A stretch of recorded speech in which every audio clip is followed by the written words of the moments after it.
Welcome to Machu Picchu, one of the new 7 wonders of the world. Chosen in 2001 from a list of 200 existing monuments, Machu Picchu is our second wonder and it truly left us in awe. In our last video, we reached Aguas Calientes after making our way through Peru. Visiting Machu Picchu now involves choosing from 3 distinct circuits, each requiring separate tickets. In this video, we'll explore circuits 1 and 3, giving you a first-hand look at what it's like to visit today. Spoiler, we were blown away by its beauty, hidden location, and the sacred aura of the Inca civilization. By the end of the video, you'll understand why Machu Picchu quickly became our favorite stop on our year of travel.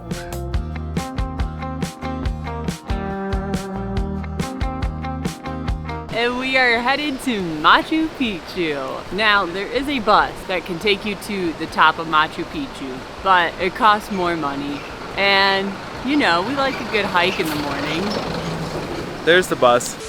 We have a 2-mile walk to the top of Machu Picchu to enter Machu Picchu. I hear that there's going to be a lot of stairs involved. So I'm ready to get my stair workout in. So we made it past the easy part and now it's where it starts to get up all these switchbacks. But before we can even go across the river, they're going to check our passports and that we have tickets to Machu Picchu to go up this way to get to Machu Picchu. They're very strict around here. This map's pretty cool because it shows you the different routes that we're going to take. We're going on this one where we get to hike straight up, but the buses have to do all of these different switchbacks. But we're heading that way and we just took off our jackets because we're already hot. Let the journey begin. Woo, woo. If it's up, then it's up. These stairs are no joke. With this view, it's already amazing. But we're not even to the top, so more stairs. This trail has been really nice, really well maintained. Arrows are clear, you know where you're going. There's a lot of uphill. I hear music, so I think we're getting close to the entrance. Ah! I wish I had Becky's energy right now. We did it! I see people at the top. I hear water. Ah, we're so close. So our plan is to go get checked in because our time frame is from 6 to 7 for check-in, and it is 6:45. Perfect timing. From there, we'll see what's gonna happen next, but our first goal, get checked in. So our first circuit that we're doing is circuit 1, which takes you to like that postcard view. But let me tell you, the check-in was way less stressful than the internet made it sound. They're like, you need to have a guide, you need to do blah, blah, blah, blah, blah. You can't have this, you can't have that. Like, we just walked in with our tickets, showed our passports. A few tour guides were like, hey, do you want us? And we're like, nah. But now we're here, we're in circuit 1, and let me tell you, the views have started off beautifully. I'm so excited. So we keep saying like circuit 1, circuit 2. So Machu Picchu is broken down into a bunch of different circuits that you can go and see. So if you get one ticket to Machu Picchu, you don't get to see like all of Machu Picchu. You have to pick which circuit you want. And different circuits have like different like points of interest basically. So circuit 1 is the one that gives you like the postcard view. Circuit 2, the big one, lets you go all through the city. And circuit 3 lets you go into like the lower parts of the city and then into the different mountains around. Kind of a bummer that it doesn't allow you to just get like entrance to the whole park, but you know, it is what it is. For perspective, we came from all the way down there. So when you get in, there's all these like different checkpoints to make sure that you're going on the right circuit because they don't want you going where you're not supposed to. But apparently this circuit one, I thought we were only supposed to be able to go up to like the top part, but he said that we can go to the sun gate. He said it's about 25 minutes. And should we do it? Yeah, we should. We're here for a good time, not a long time. He says it's a shortcut for the Inca Trail. So it's like part of the Inca Trail, but we're just not doing the whole Inca Trail. Just the sun gate part.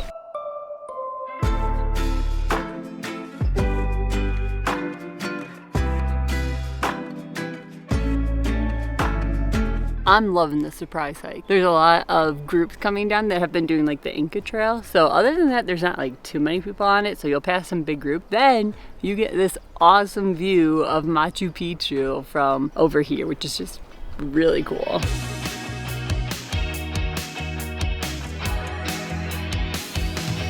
We made it! It has taken us 1.2 miles to get here, but the views have been spectacular. And this is the sun gate, and like from this viewpoint, you can see Machu Picchu so well, basking in the sun in all of its glory. Also, fun fact, there's over 200 terraces, and it's cool because you can see something like right there, down there, down there, down there. Getting back and forth must have been a pain, but it's still like really impressive how it's just like in the bottom of the valley and just works its way up. So this is Inti Punku, and we read that it was a fortress for Machu Picchu, and it also was built so that the sun could rise over it every day because the Incas really valued the sun, and salt is a very important item. It's also the main entrance to Machu Picchu from the Inca Trail too. So the Inca Trail starts over there, and then you walk in, and then you see this beautiful view of the city. It's really a peaceful spot to come and like see the city and just have a different viewpoint and a different experience than going to like just like the city center of Machu Picchu. So next up on the agenda is we're gonna go all the way down there, which is where Circuit 1 is, and it's gonna be crowded. You can see a bunch of people already, and so I'm glad that we came up here first. We got to appreciate like the calmness, the views, and now we're gonna head back down. We made it down, and now we're at like the main area of Machu Picchu. So we're gonna go show our tickets some more and hopefully get a closer view of the city.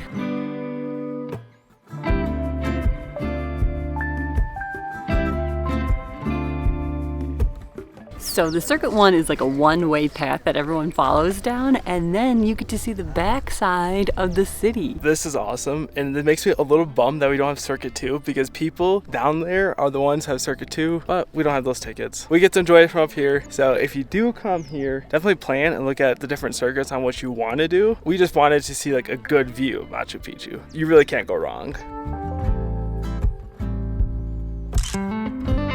I would say if you're doing Circuit 1, you might as well get Circuit 2 and just, you know, peruse about the citadel. We're gonna keep going down, exit Machu Picchu before we enter for Circuit 3. We have 11 minutes before our time frame for our circuit ends. So we're gonna get some coffee because we never got some this morning, and then we're gonna go explore some more. Let's get fueled up. And we got in. She just said finish your coffee before you go. This is where we're going. So the great part about Circuit 3 is that you actually get to walk through the ruins as well. And it's part of Circuit 2, but just a little bit different. So it's really fun to be like by the ruins, like Brandon said. It gives you like that different like experience and perspective. It's wild seeing all these terraces up close. There's just so many, there's different layers. Honestly, just impressive. Don't get us wrong, there are a ton of people here and there's a ton of group. It's not a wonder of the world for no reason, right? Yeah. So, just embrace all the people. And this incredible place. There's stones everywhere, there's caves, it's amazing. I would be lying if I didn't say I wasn't thrilled right now. When we were up there and I found out that Circuit 2 get in, I was a little bummed. He was. But this is awesome. And I love the little pockets where you can be by yourself and just like, wow. It's so cool. Like this wall does not have any like mortar or anything. It's just rocks put together like Legos. And it's still here after earthquakes, storms, years of wear and tear. It's truly remarkable. And Becky said it on the way here. She's like, this really does feel like a city in the mountain, which 100% agreed. And the view they had every day. Spectacular. And we're not even like to the start of our hike yet. Like this is just like going through. I love it. Wow. Amazing. It's incredible how smooth and flat these walls are with not like having modern tools. It just really makes you wonder, how the heck did they do this?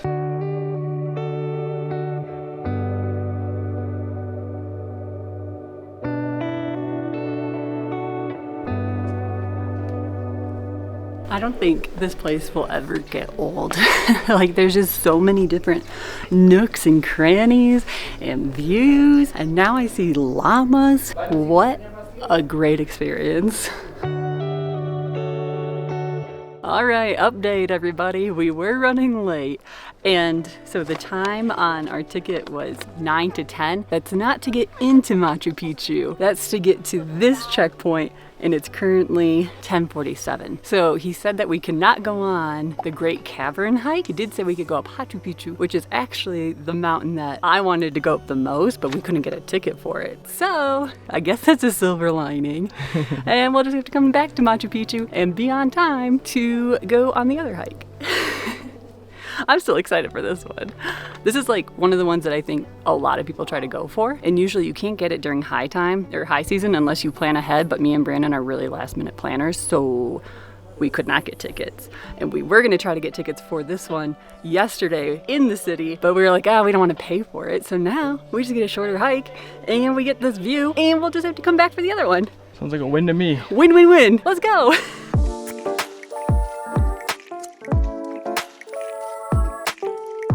Every time you like find an edge and you look over, you're just like, how are they all the way up here? Like, it just is so far down. And we heard that like there was not enough terraces to make enough food for all the people that were living in Machu Picchu, so they would have to like carry up all the food. They'd carry up the dirt for the terraces. Wild. So y'all already got to see how high we've been up. There's a hike that takes you all the way up there. And I see people up there. I look at that and I'm like, heck no. This is the shorter one. It's very nice right now.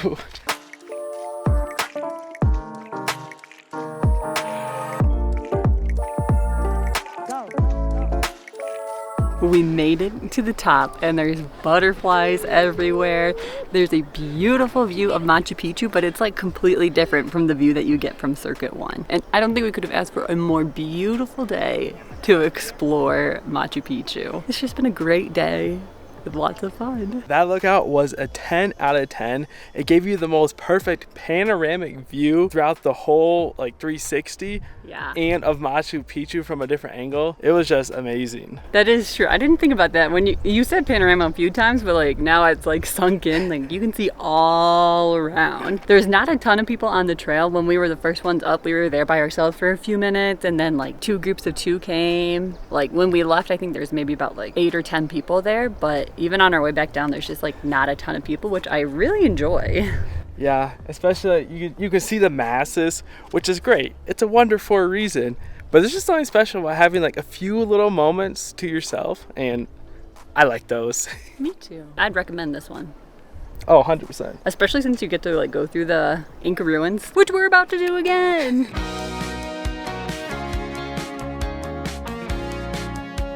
Yes, we get to explore more ruins. We weren't sure if they were gonna like detour us away from like all the ruins after the hike, but we get to go explore some more.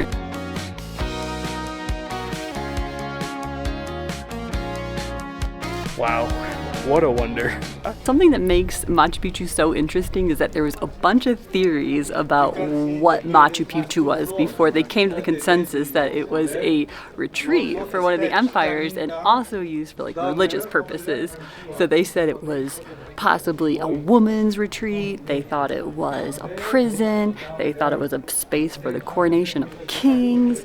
So it was just kind of like this mystery of like, what is Machu Picchu? But due to all the discoveries and research, they've concluded, well, I don't know if they've actually concluded, but they've come to the consensus that it was a retreat place for one of the emperors and used for some religious purposes. So we were eavesdropping on a tour, and he was explaining how around Machu Picchu there's a bunch of different caves, and they have stairs down in the caves, and it was like the bridge between reality and another world, and that's where they would bury a lot of the people, was in these caves, which is pretty cool. And there's one like right there. Again, religious purposes, pretty cool.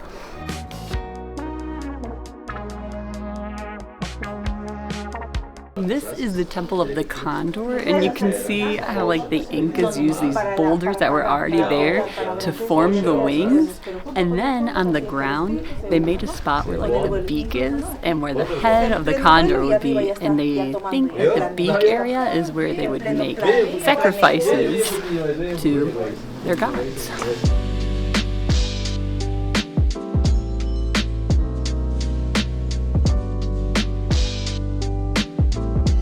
The time at the Citadel is done, but there's a museum that you can go to, if you have a ticket for Machu Picchu on this day, you can go into the museum for free. So we're gonna check it out. It's on our way back down the hill and let you know if it's worth it. The bus line to get down the mountain is humongous.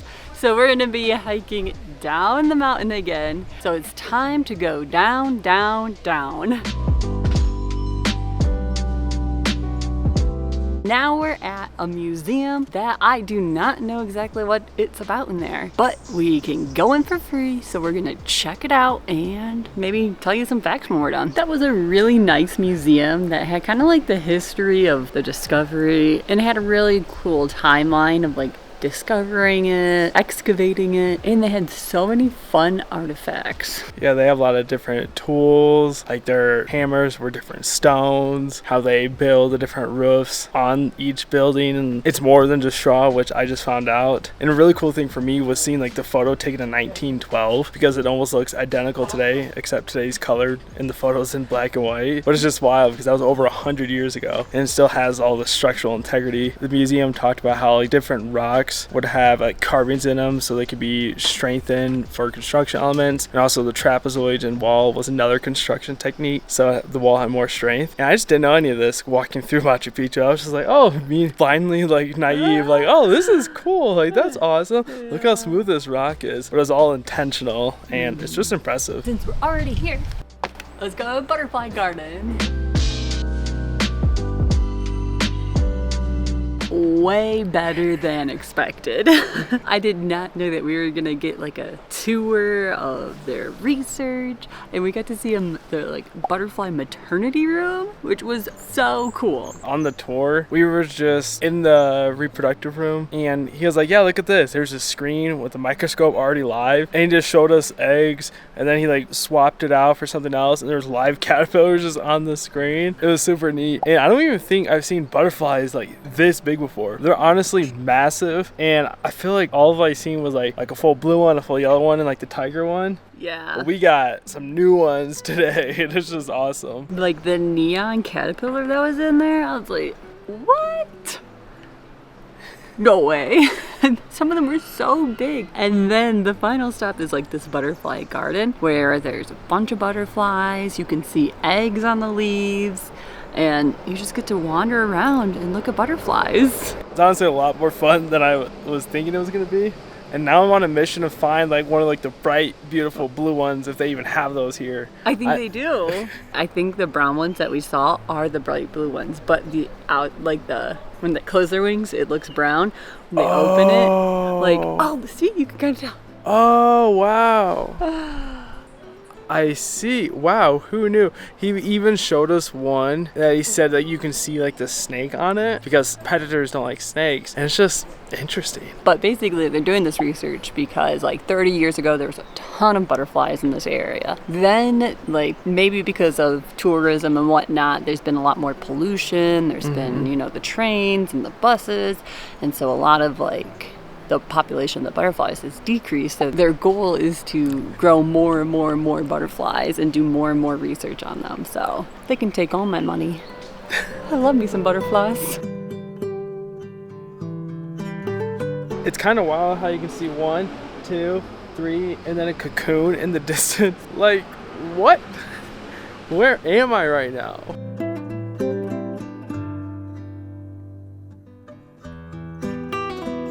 What a great experience and way to end this day. Our second wonder of the world did not disappoint. It's just hard to put it into words. Like, I'm just so grateful that we get to like have these experiences and just like share them together. And it's just amazing. And I can't wait to see the next 5 wonders of the world. It's just amazing. And now, sadly, we have to leave and get Brandon's rabies shot and head back on the train and then to a bus to Cusco. And then tomorrow we're gonna fly to Lima, so we'll see you there.